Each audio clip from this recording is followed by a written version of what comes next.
All right, CEO Skyview Communications, Femi Lawson, joins us now. Thank you for joining us on TVC Breakfast. Thank you for having me. And also here is Ifetobo Awana, founder and CEO, Nigeria Travel Week. Thank you for joining us. Thank you for having me. Right. All right, I'll start with you, Ifetobo. When you look at the Nigeria tourism industry, despite the fact that we appreciate our culture, and we are people who value our culture so much, has there been that symbiotic relationship, like was being said by the UN rapporteur there? Can you say there is that relationship that has helped our tourism, so to speak?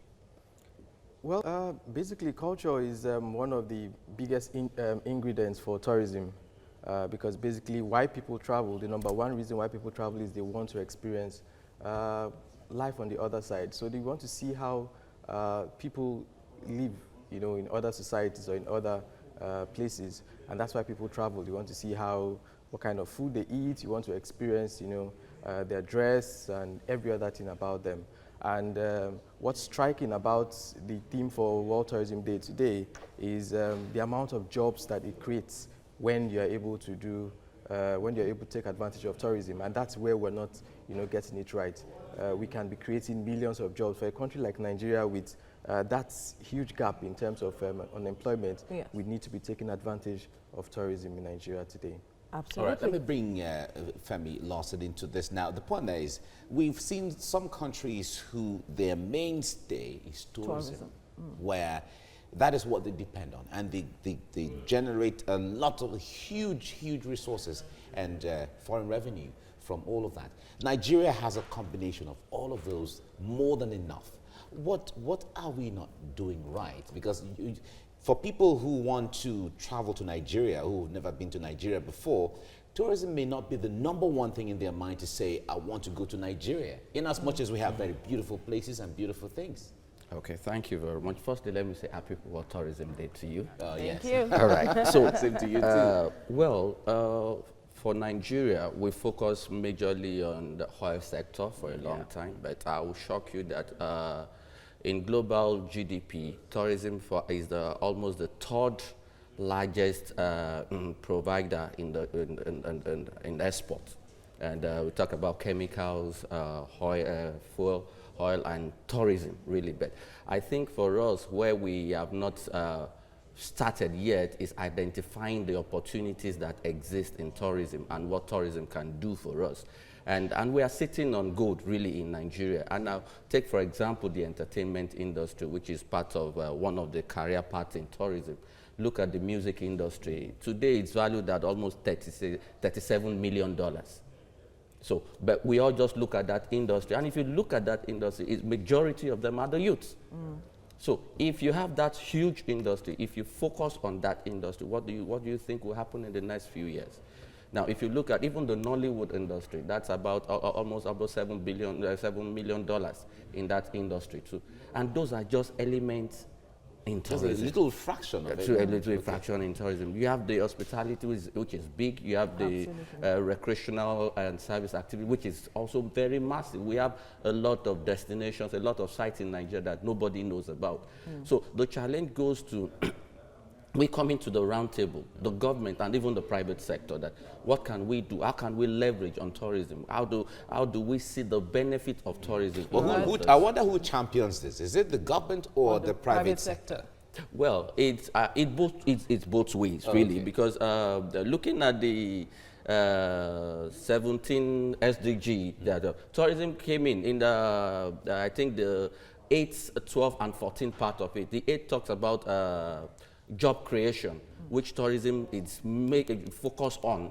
And in 2017, which is the biggest year for tourism, let me shock you, as with the security situation in the world, tourism remained the only industry that has been growing year in, year out. Yeah. All right. Okay, let's take it to you now, if it's about what kind of policies should we come up with that would help this sector, function as it should?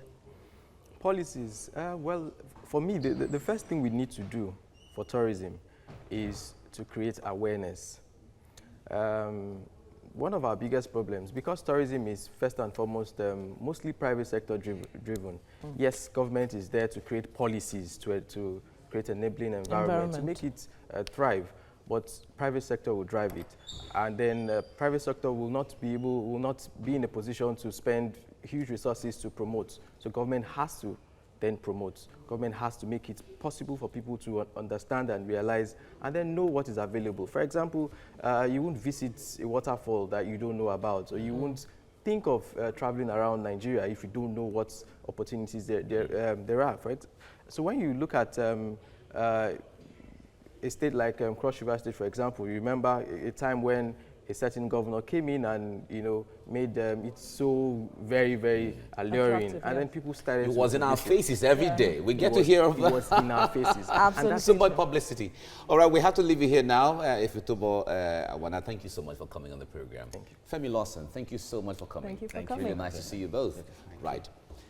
Joining us now, CEO Skyview Communications, Femi Lawson, joins us now. Thank you for joining us on TVC Breakfast. Thank you. Also here is Ifitobo Awana, founder and CEO, Nigeria Travel Week. Thank you for joining us on TVC Breakfast. Right. Over to you, Mike. Yeah, I think let me start with Femi Lawson here. When it comes to the issue of tourism, a lot of people say, besides agriculture, that is the greatest, or you know, based on ranking and rating, has been the greatest employer of labor. Tourism is another area that can employ a lot. And if we talk about the focus this year on the theme that has to do with jobs, how is that going from your assessment? How much of jobs is tourism creating so far? Well, it will interest you that out of every 10 jobs globally, tourism provides 1. Wow. So it means that tourism is a key factor in job creation anywhere in the world. And Nigeria is not left out from that. And because we have great assets that we need to develop, so that, and if we develop this very well, it help us clear all the backlog of unemployment, basically. And I'll play that out for you. That let's begin to break the career sections in tourism. Let's look at the accommodation. If you run an hotel, even if it's a 10-room hotel, do you know how many people you get off the streets? Because you need a driver, you need a security guard, you need a kitchen attendant, you need a chef, you need so many people to run that. If you look at food and beverage, you need a whole lot of people in that sector. If you look at recreation and entertainment, which is a whole lot, all of this industry are very massive employer of labor in itself. So tourism is a major player in providing job anywhere in the world. All right, so some of the things Ifitobo that he has mentioned, talk about hospitality and all of those are still functional. Some of that is still running in Nigeria, but then it hasn't been able to bridge that gap when it comes to unemployment. What are we not exploring or doing right? So we're not taking advantage of our huge resources in terms of our tourism attractions. We're not doing enough to promote our destinations. So now these things will exist in isolation if we do not bring all of them together. So we need a very vibrant private sector pushing this. We need tour operators who are able to put packages together to take people from the airport to the hotels and then from the hotels to the attractions. Well, we have all of this. Yeah, so we have them, but we're not operating optimally.